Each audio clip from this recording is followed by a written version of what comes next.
All right, so now that we've had that basic overview of Flexbox, let's start by learning some of the properties. Before I do that, I just want to show you the code setup. If you want to follow along, which I highly recommend you do, there's a starter here, Flexbox starter, and it just has some basic styles. It has a container that we're going to work with, and then it has 5 divs. This is actually what it looks like. You don't see the divs yet, but we're going to style them and make them different sizes and arrange them in this container. So if you want to follow along, please do. You'll write all of your code in the app.css. And yes, I used inline styles, which I said is always a horrible idea, but just to keep things brief and to keep this out of the CSS file. Otherwise, I'd have to do a bunch of nth of types to get the first one to give it a different color, then the second one give it a different color, a third one. It would just be annoying. So I did it inline. Anyway, so I mentioned this previously that Flexbox consists of a bunch of properties. Well, not a whole lot, but 8 to 10-ish properties, and they're all important. They all work together. But the first one that we have to begin with is actually a property we've already seen before. It's the display property. So we've seen display, display block, display inline block. What we have not seen is the value display flex. So what I'm going to do here is just show you this container that's already on the screen. It's just a regular old section, has the idea of container. And it has a background color, it has a width, it's centered thanks to margin auto, it has a height, and it has a border. I don't even know why it has a border, but there it is. There's our container.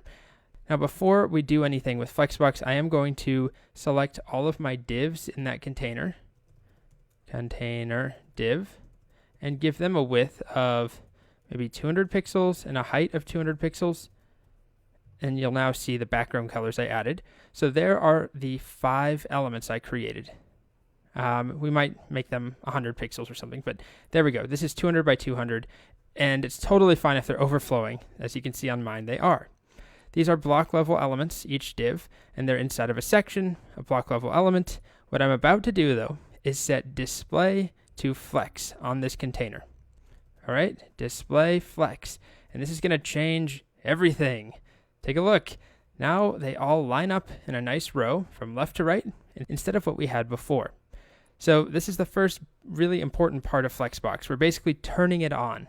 We want Flexbox properties on this element, our container. And you saw it changed how it behaves. Now we can cover all the other properties that rely on display being set to flex.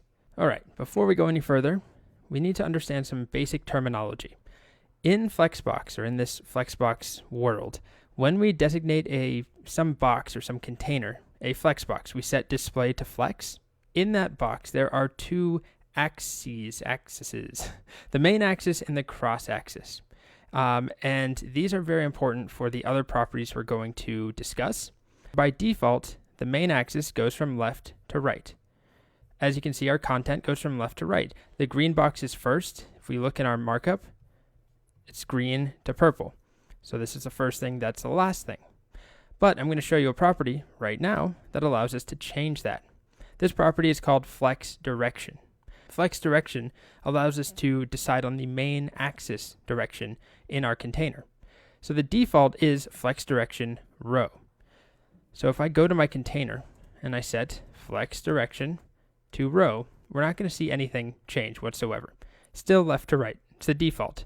That is our main axis direction. But I can actually change that.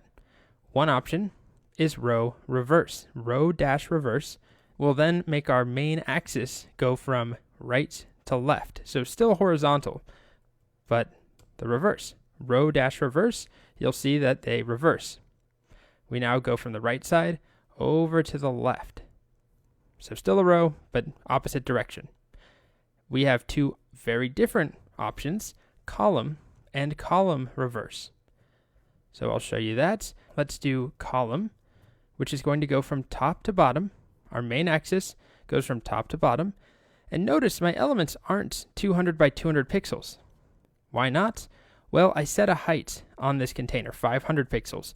So if I made this, 800 pixels, they're going to grow to take up that space because I enabled Flexbox.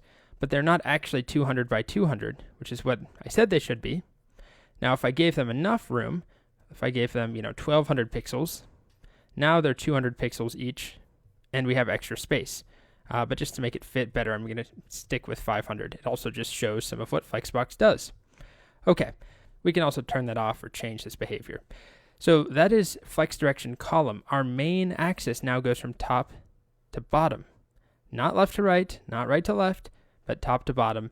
And then I can do column reverse, which will go from bottom to top, green up to purple.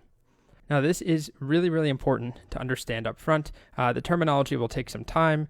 That's why I spent a lot of time making these slides so you can reference them. Don't feel like you have to get it all right now, but just try and understand this concept, this main axis in every Flex container. And anything we set display to Flex on, it has a main axis. The default is left to right. We can change it to be right to left, top to bottom, bottom to top. It just determines how the content flows in this container. Okay, so that's our first property. Well, display flex and flex direction.